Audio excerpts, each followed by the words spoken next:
High school न सभे एका संगे पढ़ुले। चाषबास संगे किए बिजनेस तो किए चाकरी करुछन। सभे अलगा अलगा पेशा न अछन।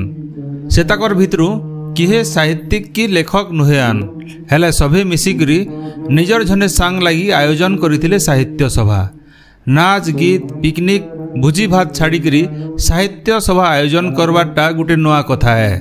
एंता गुटे घटना देखबार के मिली बरगढ़ न। बरगढ़ गांधी स्मृति पाठागार ठाने लोकार्पण होइथिला प्राबंधिक अमात्य कुमार प्रधानकर प्रबंध संकलन बर्गफुट जीवन और अन्यान्य प्रसंग।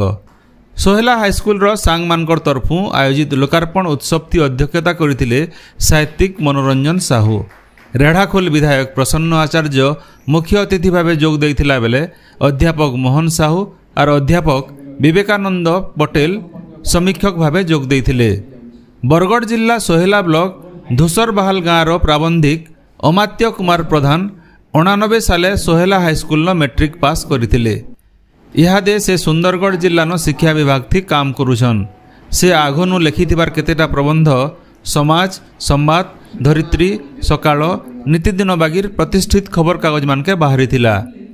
ओडिया भाषा थी लेखा होइथिबार पश्चिमा प्रकाशनी तरफु छपा होइथिबार ई बही थी 31टा प्रबंध रहिছে। 118 पृष्ठार बही थी ठान पाइছে समाजर भिन्न भिन्न प्रसंग जेंता कि छोट छुआ मानकर पाठपढ़ा समस्या अभिभावक माने केंदा सामना करुछन। कोरोना समया के ऑनलाइन पाठपढ़ार साइड इफेक्ट बाबदनो से आलोचना करिछन। सेंता बरगढ़ जिल्लार पर्यटनस्थली मानकर बाबदनो भी ई बहिथी केतेटा प्रबंध रहिছে। इहादे समया थी आय बढ़िथिले भी मनुष्य केंता सुख शांति नाय पाई पारबार से विषय थी प्रबंध रहिছে। छोट छोट प्रबंध बहुत सुंदर और मार्मिक होइছে बोली समीक्षक माने कहिछन। Bureau report गणदृष्टि।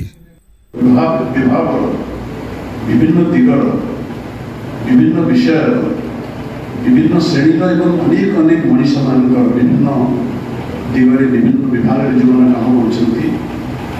काम कर संपर्क अति सुंदर व्याख्या से पुस्तक।